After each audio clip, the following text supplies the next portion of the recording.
Well, I was recently asked what I use for equipment. And to be honest, I don't think there's a right answer. If you're saltwater hunting, I prefer MineLab or Pulse technology. And that's strictly ocean, saltwater beaches, especially wet sand. Dry sand, you could probably get away with a Garrett, a White's, maybe even a Radio Shack or a Bounty Hunter. But once you get into that wet sand area, though, your machine's gonna fault. So I've used MineLab pretty much my whole life.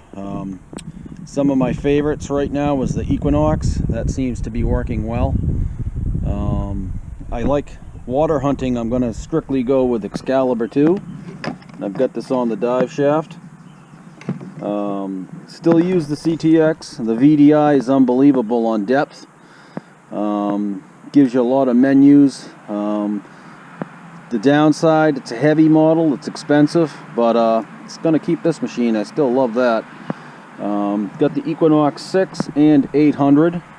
They're very similar other than a few features like the Gold program. So I'd probably go with a 6 if you're just beginning and you want to save some money. Explorers, well, they were the beach detector of its day. This Explorer 2 here, you can get these fairly cheap now. If you go up on eBay, get them secondhand on Craigslist. If you want to save some money, you want to get in cheap for under maybe $400, you could probably find one of these now. It's a lot of them. A lot of people have upgraded to the Equinoxes. Downside of this is it's a bit heavy. Battery pack is external, where the Equinox battery pack is internal. So gives you a little bit more, you know, with this you have to swing it a little slower. With the Equinoxes, they've sped it up so you can go faster. Target separation on the Equinoxes is definitely greater than the Explorers, but these were the machines, early 2000s, where everybody got one and they did real well. I did real well. My first month with this, the one issue was the tones. There was so many tones you had to learn, and it get real confusing. I think that's a problem I'm seeing with these Equinoxes. People are they're jumping from a VLF, a simple machine with maybe 1 or 2 frequencies, single or dual frequency, and they're going to machines with 3, 4, 5 frequencies, 17 on this BBS Excalibur, 28 on the Explorers and CTXs. And I think that what's happening, it's becoming system overload for a lot of people, and they don't understand what the machine's saying. So it takes a little time to learn. Took me about 2 months, really, 2 or 3 months of really using the machine, and then I really fell in love with that Explorer. Scored a lot of gold back in the day. The Sovereign, MineLab Sovereign X2, I had that machine before I had the Explorer. In my first year with the Sovereign back in the mid-90s, I got 2 platinum 18-karat gold rings, mixed bands, and paid for the machine that year. So that was fun. Headphones are a must. See a lot of videos, a lot of newbies not using headphones. You're not going to be able to find the deep signals. Grey Ghost, top of the line. Grey Ghost, and Grey Ghost. And that's where I go.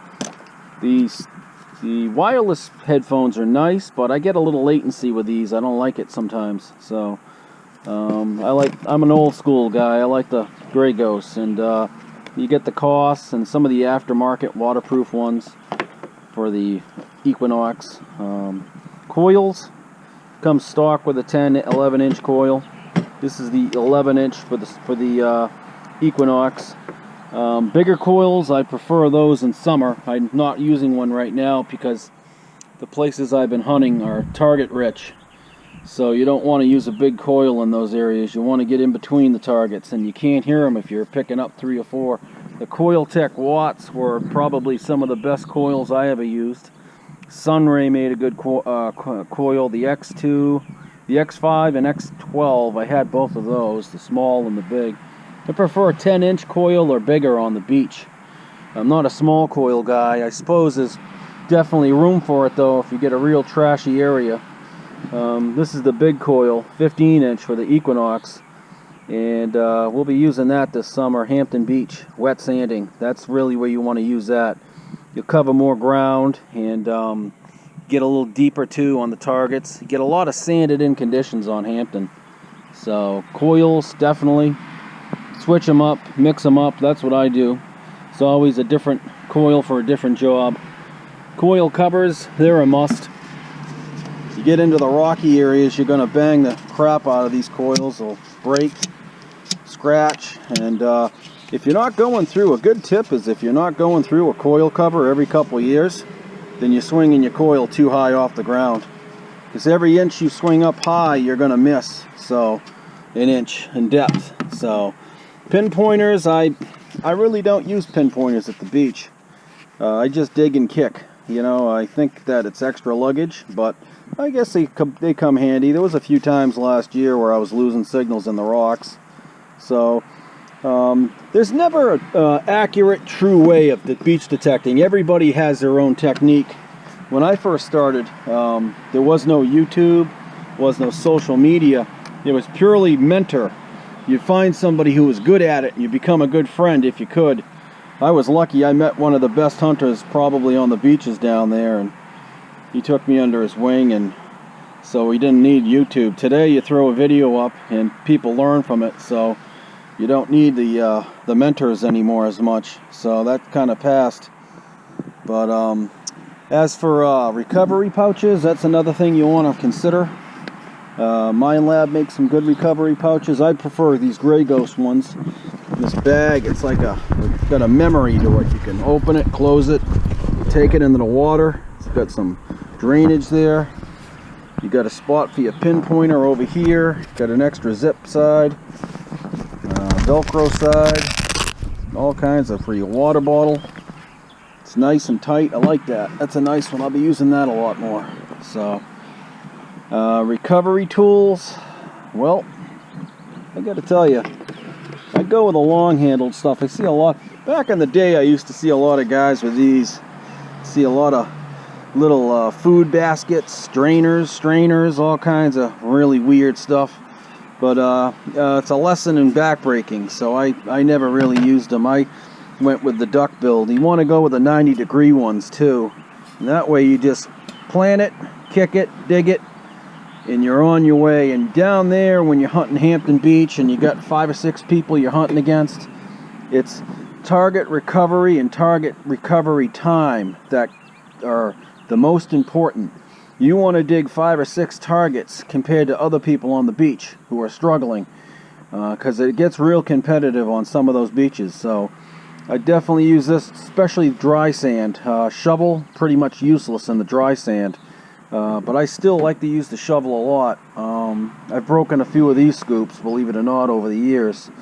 And the shovel I use in the rocks, because you're going to pry a lot, you're going to get underneath the rocks. That's where the jewelry washes under, and you'll be breaking a lot of stuff. So I definitely use the shovels. This aluminum one, and RTG makes it. This is excellent for dry sand. I'll use this for dry sand only.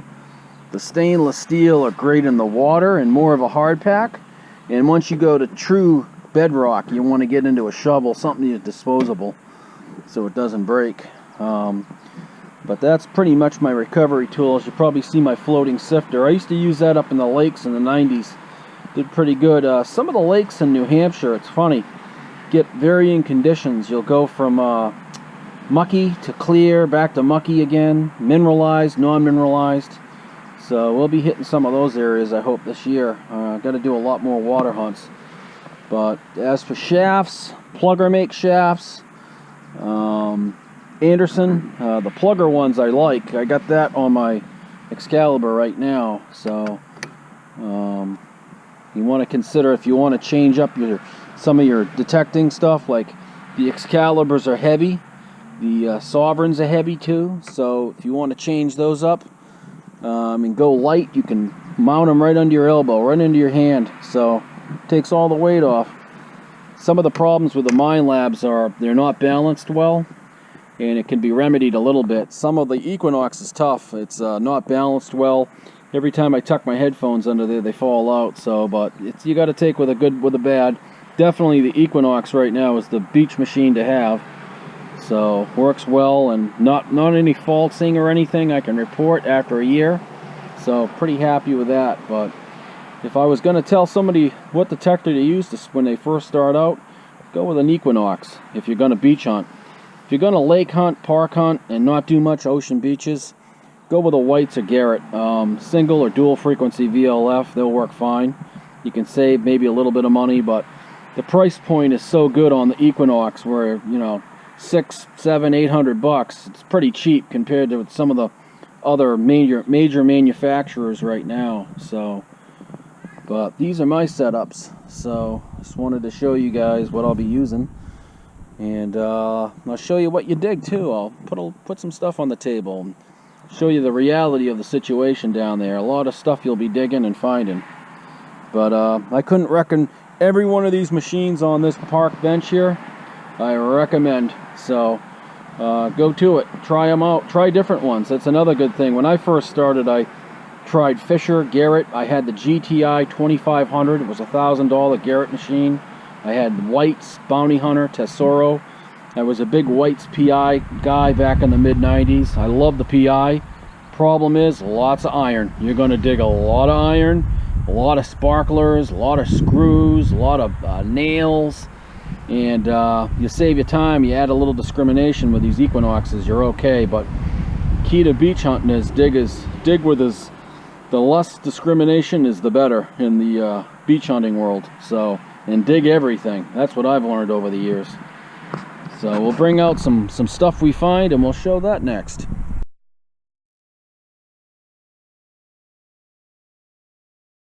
Well, in this section, we're going to entitle this, "What do you find anyway?"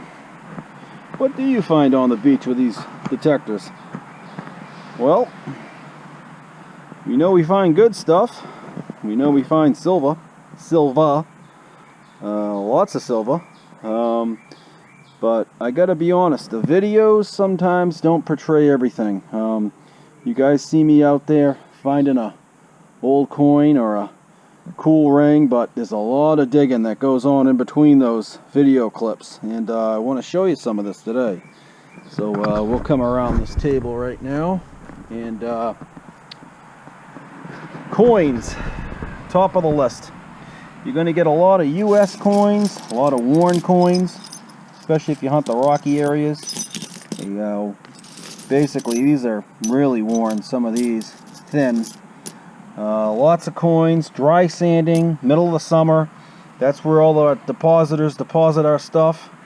So get prepared to dig a lot of coins. Surprisingly, and I say this, surprisingly, foreign coins. Mexican coins and German coins, marks. Some coins from I don't even know where. Maybe Norway, or it's a 20 KR. Euros. Don't know why they I think they come over here and just drop them. Maybe they think it's a keepsake. All kinds of weird stuff. I don't know what that is. Tokens. It's a state park token. Fantasy coins. More tokens in there. Like I say, lots of little foreign coins. So get prepared. You're going to dig them. I don't know what that one is. Jewelry. Well, we'll start with the junk. And believe me, there's a lot of junk down there. Bracelets, plated pieces, earrings, rings, bracelet pieces, junk rings, junk pendants, pieces of spoon, medical ID bracelets. Oh, look at that. It's a nice little bottle cap. Other pieces of lead that wanted to be jewelry, gold-plated jewelry. It's not gold-plated. I separate the gold-plated stuff, especially the gold-filled and gold-enameled.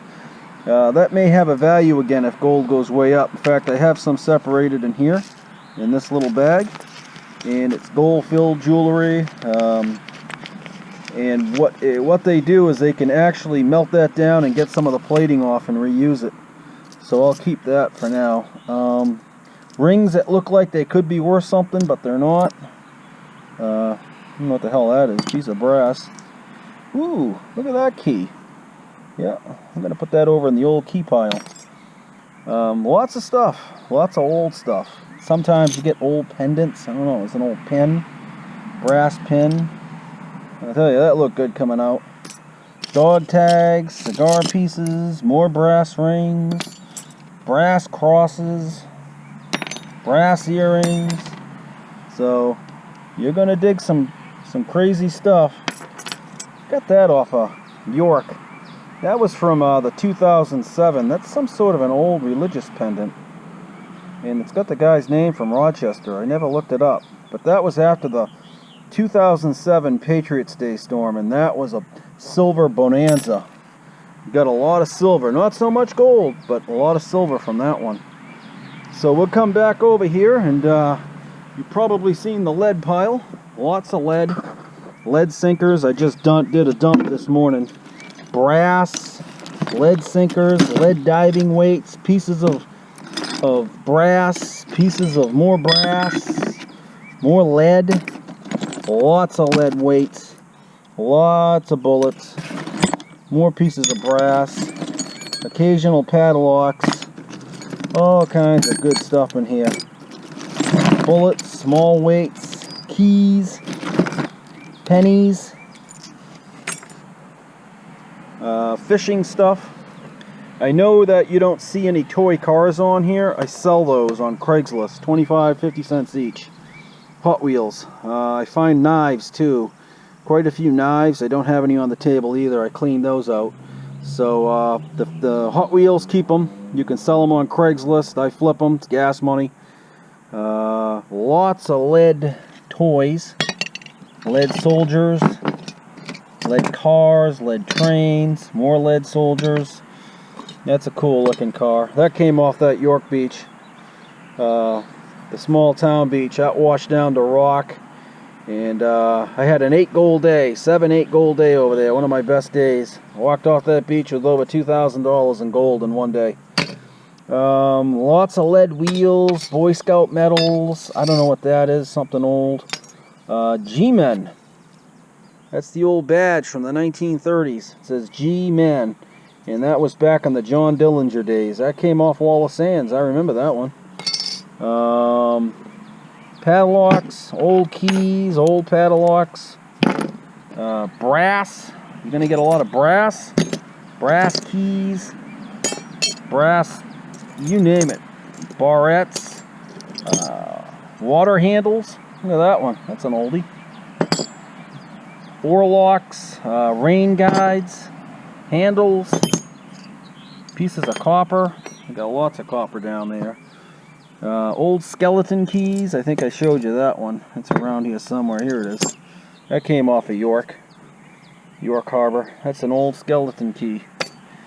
So a lot of stuff, a lot of tokens, fantasy coins, bracelets are fun. Glasses, another thing you're going to find. Prescription glasses and sunglasses. You guys saw my beach combing the seaweed last year. All that kelp and all those glasses get caught up. GoPros. I got 2 GoPros so far off that beach down there in those kelp beds. So I keep my eyes on them. That's another good spot to hunt. If you're just beach combing, you don't have a detector, or you're not finding much, it's always a, spot to check. Phones, you're going to find a lot of phones. Blackberries, AT&Ts, iPhones. A lot of them are going to be beat up, but I'm sure they have some scrap value. Watches. My best watch to date, I got a Tag Heuer off Short Sands, wet sanding. The watch was worth $2,000. I ended up selling it, so I don't have it anymore in my possession. Got this beautiful Citizens watch. That came off of Hampton Beach, middle of summer, back in the early 2000s. That's got diamonds in it. It's a beautiful watch. A lot of watches you get are going to be older. They're going to be worn. Salt water is going to get them and it's destroy them. Some of these, the water got in, just destroyed them. I don't know about this one. It's an old Timex. But, yep, watches. That's on the list too. Get some low-end ones, but I did hunt with a guy back in the early 90s, and he got a Cartier gold watch wet sanding Hampton one night. I was with him. I saw it. He got a nice watch. It was worth a lot of money, that watch he got. So watches, yep, got this off of Jeunesse. You got to be careful when you're digging the watches. If you think it's a watch, if you're getting a bigger contour signal with your detector, you want to dig a bigger hole sometimes, because you'll sometimes break the faces on these. But sometimes it's tough. You just break them, and then that just happens. Silverware. Sometimes it is silver. I got a silver spoon here. Some pieces I believe are silver. This is really ornate, and I got to clean some of those up. A lot of stainless steel pieces, lots of little spoons. Like I say, I haven't checked all of these. Some of them could be marked Sterling. Tewksbury SH, don't know what that is. That's old. Some of that stuff's old. Silver jewelry. You're going to get a lot of that. A lot of silver rings, and they're going to be black. You're going to get stuff in the summertime in the dry sand, and you'll have some of it will stay good color. But if that silver is on that beach at any time, for any time, it's going jet black on you. And you can clean it. Wright silver cleaner, and there's some other silver cleaners you can use and clean them up. I sell mostly scrap, so it doesn't really bother me. Some of the older stuff really gets beat up and dark. Silver bracelets, silver chains. Got that ring. That was a nice one. A lot of the bands break. You see the break mark on there. Saltwater loves it. I got this one. This is one of my favorite ones. I might not sell this one. I got this up at York at the town beach that day. I got all the gold, and it was incredible. It was an incredible hunt. And this is a little Inca. These were popular back in the 30s and 40s. It's an Inca man. So I'm gonna clean him up. I was looking for him, and I'm gonna clean him up. He's a cool little guy. Also, I was going through some of the stuff, and a guy had contacted me like maybe 15 years ago. He had lost this, and I found it was like 2 months later, and I wasn't able to contact him. I think that's silver. He said something about it was handmade silver. So lots of silver, some of it old, some of it new, some of it beat up, some of it not. Some crosses in there, old chains. Get a lot of old chains. Like I say, if you get into the dry sand and you find it, you're good. Usually it's newer looking. But if you're wet sanding, it's been down there any length of time, well, it's probably shot. Silver coins. Yes, sir. Somebody said, I don't understand. I don't find any old silver. Well, you're looking in the wrong spot. Lots of silver coins. This is from the last few years. Silver halves, silver dimes, walkers, standings, a couple of seated in there, I think. Silver quarters, seated dime, barbers, all black, mostly. Sometimes you get an albino one. It'll be sitting next to a piece of iron, and you'll luck out, and it won't be as bad. Franklin halves, worn, but say silver is silver, pretty cool. And I'm not doing bad this year on the silver either. That's my to-do pile. Stainless steel, big bummer. Gold's so high, people wear stainless now in the summer. I actually prefer winter hunts now over summer hunts. Winter hunts will give you a lot more of the older gold items compared to the stainless steel which you get today. So something to do with people that they don't understand jewelry. They buy stainless steel, yet currency debasement's killing them. I don't understand why they don't invest in gold. It's crazy. So stainless steel, that's a big one. You'll find a lot of stainless steel in the especially in the summer times now. Historical stuff. I've got some old coins on here, but I'm not going to dig them out. Bullets. Did get this colonial piece. I got that off Pirates Cove when the big hole opened. Got a ton of gold out of the big hole. That was back in 2011. Lots of old spikes. Cool things. Round balls, musket balls. So there are historical items on these beaches. Another thing you're going to get a lot of, religious pendants. And I want to open that, but I don't think it's going to open. you're going to get a lot of old religious pendants. People were religious back in the day and they wore these things, and you'll get a whole bunch off a beach if you're on an old beach. Some gold, a lot of these in here are brass, but tons of them. So don't be shocked if you get those. And last but not least, gold. Lots of gold and high-end stuff, diamond rings occasionally, but they're tough to find. So, but there is gold down there, yes sir, and done well over the years with these gold diamonds. Some heavier gold. The 18 and 22 karat is going to be a darker, richer yellow color. Some of the 10 and 14s will be a little lighter. Lots of diamonds. The gorilla ring, one of my favorites. Class rings, school rings, signet rings, diamond rings, you name it. So you'll get some stuff, but patience is going to pay when you're looking for that stuff. And there's my box for this year so far, and I got my gold teeth.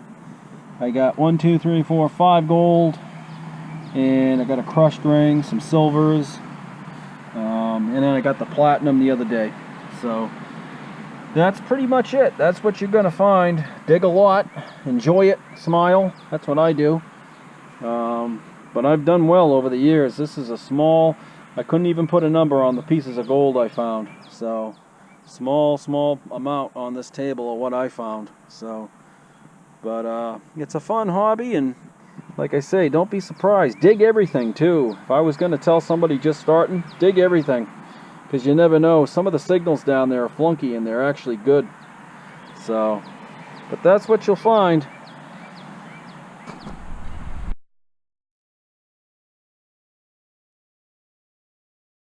This section of the video is going to be called some of the tools of the trade.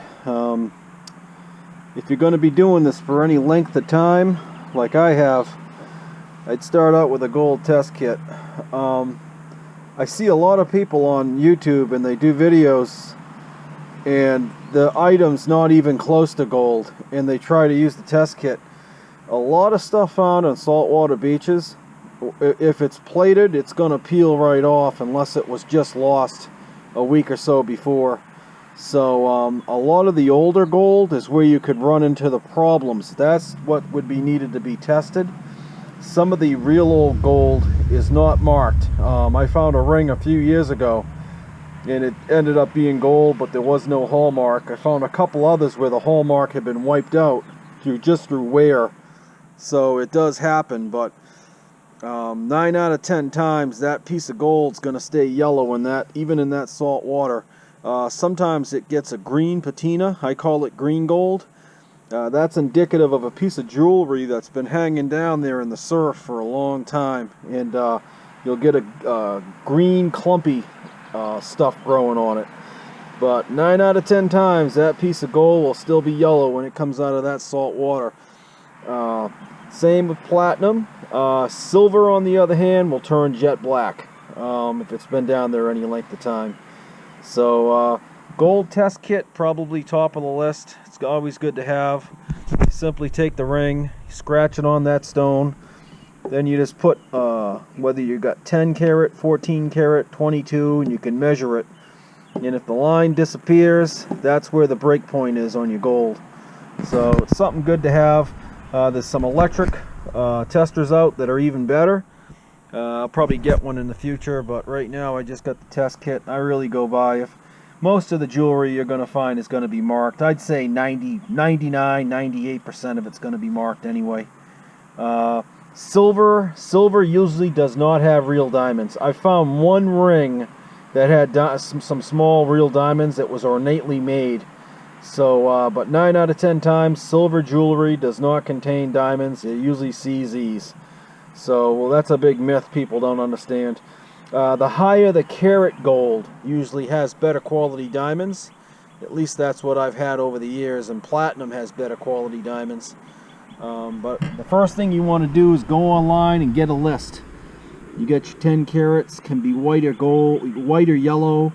Your 14s, some of the different marks like .417, .585, .75, that's English gold, so European hallmarks. platinum, PT, or plat on the inside of the band. It could be 900 or 950 too. SS, usually stainless steel. Titanium marked rings are usually marked. Stainless steel rings will ring higher if you drop them on a table, so that's a giveaway. Silver, sterling silver, 925.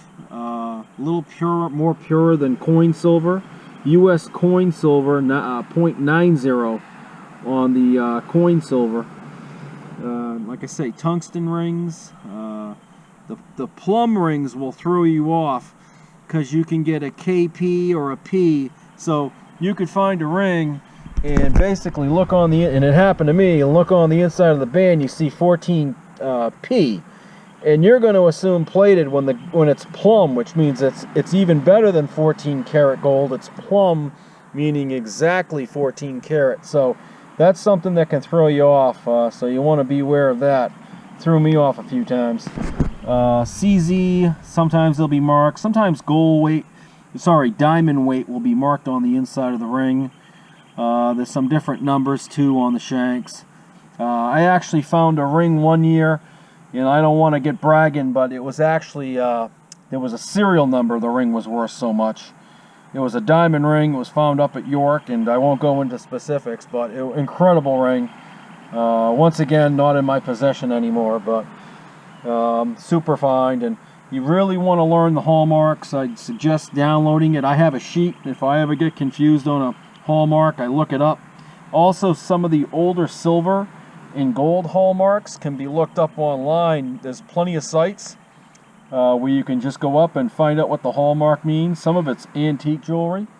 Found a lot of rings. I personally have found a lot of rings from turn of the century jewelers, which is pretty cool. So that's something you really definitely want to look into, and the hallmarks, looking those up, are really cool. So some of the other stuff I use, digital scale, you'll want that. You want to get an accurate reading on your gold weight, especially if you want to get grams. It will come up on that. If you want to weigh something, and you just put it on, and you get your weight, so you know what you have in grams. Once you get your weight of what you have, whether it's gold or silver, you want to go up online to a site called Gold Calculator, and that will show you the market spot price. It will prompt you to type in the grams or penny weight, and you can get it on this, and it will prompt you to type in the purity of the gold, say 10 karat, and then it will give you the live spot value of that gold, so you know how much you have in gold weight. Selling your gold, heavy gold items, sell it back to the refiners. Stay away from pawn shops. Stay away from cash for gold places. They will only give you 40% of value, so stay away from those places. Go right to the refineries, Midwest refineries, and ARA out of Texas. Awesome places to deal with. They'll give you upwards of 95%, 90% of what the gold is worth. So gold rings with stones, private sale them. Do not sell them. I don't sell a lot of the stuff I find with stones. I keep it, I'll private sell it. So cleaning, well, jewelry wipes. These work perfectly. I use those to clean up a lot of jewelry. I have some jewelry cleaner. I use Right Silver Cream, and this stuff works pretty good too. That will clean up some silver. There's some guys online, they got some buffing wheels. I've watched Tony Eisenhower for years. He's done well. He shines the rings right up with the buffing wheels. Once again, it's preference. I sell a lot for scrap, so I don't sit there and clean them up all day. If I find a piece I like, I do. I'll clean them up individually. A little bit of Tarnix, that works too. So definitely, you know, cleaning is one of the things that you'll get into. Also, electrolysis machines, they can be built pretty cheaply. You can get the kits online. It's just a little battery charger with a couple clips. And if you get something that's really corroded, you can clean it up and make it look brand new with the jewelry, with a little electrolysis unit. So then we'll move on to some of these jewelry loops. Definitely want that. It magnifies the inside of the ring. Maybe there's a hallmark in there that's tiny. Well, this will magnify it. I have a stronger one here. There's a 20X, and then this one's got lighted. so it definitely helps. You can get some of the cheaper ones, but they don't do a great job. Diamond testers, if you're really into it like me, you got to get a diamond tester. When I first started out, I thought every ring I found was a diamond, and I was in some sort of metal detecting nirvana. But unfortunately, a lot of the times they're not diamonds. So, and it's good to have one, a tester on hand. You can get these really cheap now on eBay, and make sure you have one that tests diamond and moissanite. Moissanite is just like diamond, and sometimes you can't even tell the difference, but this mechanism will tell you. And once this light's green, you can touch it. Green diamond, purple moissanite, and if this doesn't work at all, it's junk. It's glass or CZ. So that's another item you definitely want. So the scale and the diamond tester and the gold test kit, you want to keep some of that stuff around because you never know. But another biggie is a magnet, and you don't need one this big. I suppose if you went magnet fishing you could, but a small little magnet goes a long way. And I just found this gold earring, right? Wrong. This is not a gold earring. It's a piece of junk earring, and the magnet just tested it. So magnet will stick to stuff that is not precious. So that earring right there, oh, there we go. See that? Not precious. Easy way to tell. And those magnets, you get them for $1 each probably if you wanted to. So definitely get one of those too. It will test some of your gold. Now some jewelry won't stick to that, and it's still junk jewelry though, so don't be thrown off, but it's a quick test. So definitely get yourself a little magnet too, but these are some of the tools, like I say, and you want to use it for cleaning, testing, and checking, and just looking at your finds. So you'll learn a lot as you go, like I have. I started out, I didn't really know anything, but I think I learned more about jewelry and tides and weather conditions than I did about metal detecting over the years. So, but it's another thing that, you know, you got to learn. You don't want to ever be taken. Like I say, stick with the refiners, stay out of the pawn shops, they'll rip you off. Private sell, don't be afraid to private sale a ring. People are always looking for deals. And keep some stuff. I recommend definitely keeping some of your better finds. Something to look at, get you motivated for the next hunt. So that's how I check, clean, and test my finds.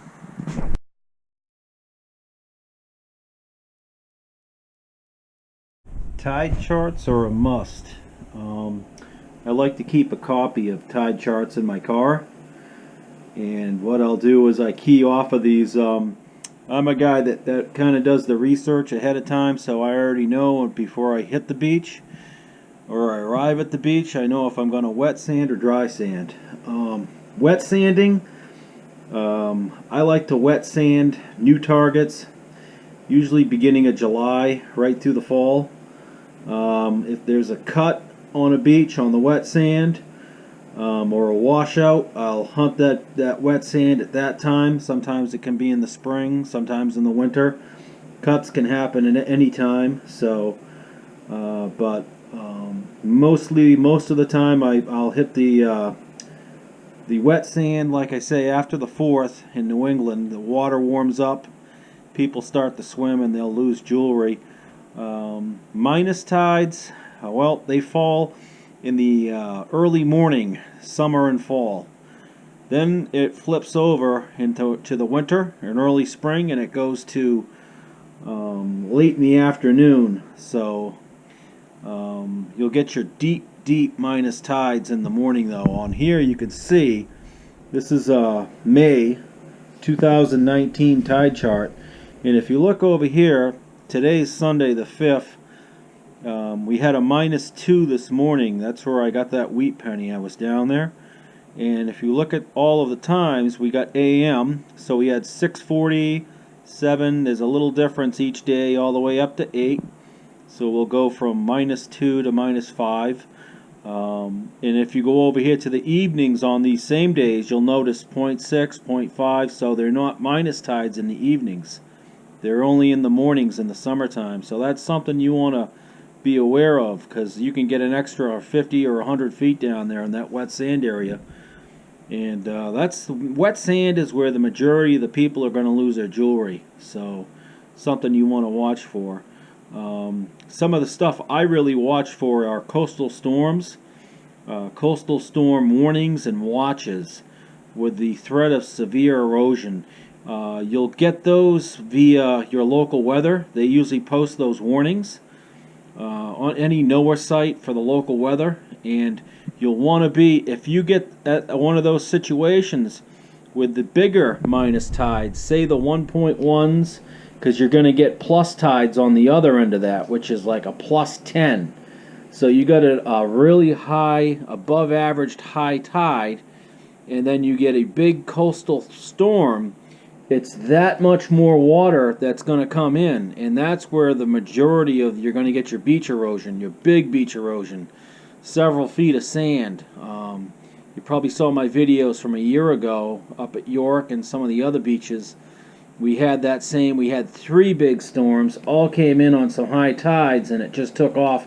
It was 5, 6, even 7 feet of sand gone in some areas, and that's how I was able to get those big class rings. But I knew what was about to happen, so I prepared, and I was ready, and I knew I had a game plan already when I went up there to hunt, so I already knew where I was going to go.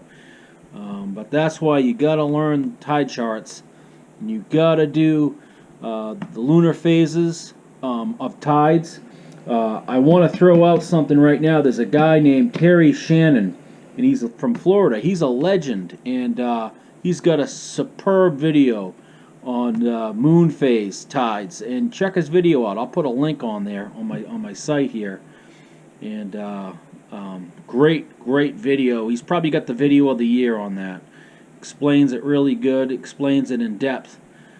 And if you get into one of those situations where you get a plus 10 tide, sometimes plus 12 feet, and you get a coastal storm of pretty good magnitude, you're going to get some severe beach erosion, a lot of damage, and you're going to get a lot of old stuff, that's what all of us beach hunters look for. So now I'm going to show you the swells. I check the swells during the week, and if big swells come in, that's another thing, another opportunity. So I'll show you that site right now. So this is the swell site I visit, and basically this is going to tell you got your swell and your surf information.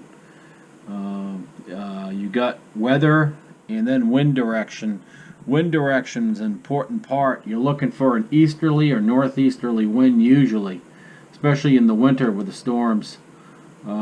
Gives you your tide height, times of tides, and everything you need, ocean temps. Down here I'm looking for basically bigger tides. They can be chest, shoulder, over the head even. And this shows for the week, so this tells me there's going to be definitely some tides coming in Tuesday, late Monday, Tuesday, even into Wednesday, and then more toward the end of the week. So I'm going to go down and hunt that bowl-shaped area, probably Tuesday, looking for some more erosion, some more washouts, and that's something to keep an eye on. So. But this is how I utilize this, and you can tell when big storms come, and you're looking for multiple days where you get extremely high tides on multiple days with big winds, and that will produce some of the erosion you're looking for. But this swell site, it really helps a lot. If you have a whole bunch of flat tides, I have a tendency to step back and I'll dry sand, especially in the summertime, knowing that the wet sand's not really good. In the summertime, when you get bigger tides too, bigger waves, good time to wet sand. People put their hands up and the waves will come in, knock the rings and watches, necklaces off of them. So that's another thing you watch for, especially at Hampton. And this is the Hampton Swell Report here, by the way. And you'll want to watch for that. Like I say, you'll get a lot of jewelry losses in the wet sand. So this is definitely a good site to keep an eye on, and it tells you the chop, wind direction, and everything else. So once again, very important for the beach hunter. Here's some of the beach cams. This one's from Hampton Beach, and you can zoom in. You can also zoom out. They actually went in with some bulldozers, and you can see where some of the spots they've bulldozed up high. So this is a good way of checking crowd patterns if you're not familiar. But to be honest, I'm pretty familiar. Sometimes you can see some cuts developing on these cams, like there's a little low spot here, maybe you want a wet sand on. But they definitely graded the beach down with the bulldozers, so might be a good time to go down and give it a whirl, try it out. So they're prepping the beach for the summer. So, but beach cams can be helpful. They don't tell the whole story. Sometimes the best thing to do is to get out there, and you gotta see what's going on. But here's, you can see where the grading's going on. So they've been grading that today. This is probably old grade over here. And they've done some down onto the south toward the state park side. Down here on this beach, there's what they call the dunes. A lot of old coins have washed out of here over the years. So this is a good spot to always check. I've done well down in that area.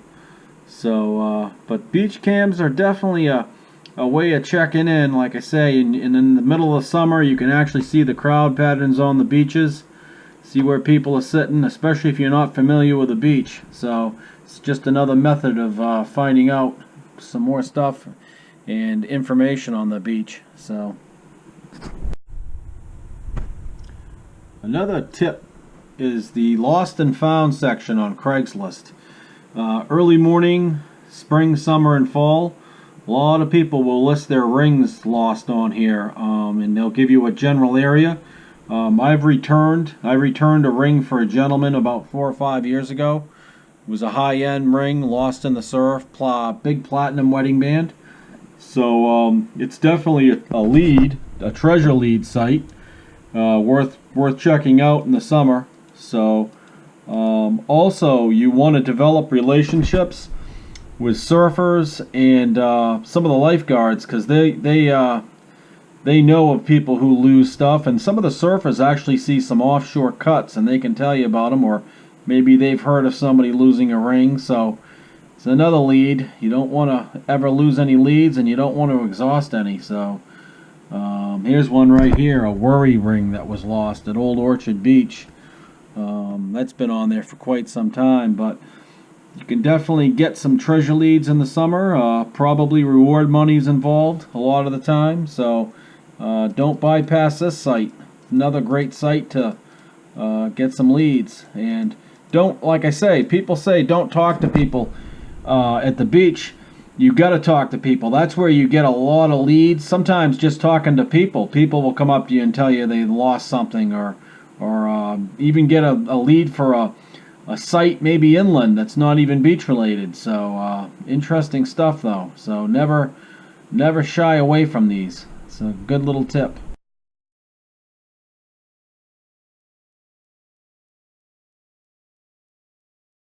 It's like a plated earring. Piece of an earring. Definitely plated. You can see the copper. It's 5:30 in the morning right now. I'm gonna go back down there. That looks old. Yeah. It was an iron? Well, tell me what your machine says on it. Well, it is. It's iron, but iron, yeah. It's not rusty. But, it was in that conglomerate there. Yeah. It's not rusty though. Oh yeah. Yeah. I'm getting 13. That's old. Yeah. That's an old one. Pretty cool. All right. Yeah, I like that. Yeah, then there's my squashed. I don't know if it's a wheatback. Might be something. I don't know. Maybe an Indian. I'll clean it. There's all kinds of cool stuff. Oh yeah. Yeah, I think that's a mood ring. Well, there's rings out here too. You'd figure though there was those shipwrecks over here. There'd be a lot of old stuff. I think. I don't know. It's round. I didn't even take it out. You can probably see the edge. Right there. Yeah. Large center. I think so. Or a big silver. I hope so. Oh my God, that's big. What the? It's a button. I think it's a coin. Maybe it's hammered, and we gotta wash it up. Want me to wash it? Yeah. I don't know. I don't think it's a button. No? It's very thin. Yeah, it's thin. That's the thing. That came up pretty clear.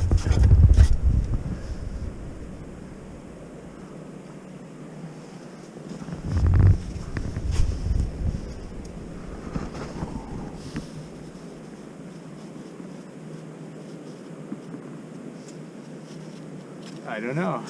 Every time I find them, they're spent beyond. Oh yeah, that's pretty worn. You might get a profile or something off it to identify.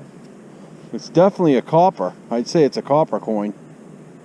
But man, is that spent. Wow. Yeah, it's been there a while.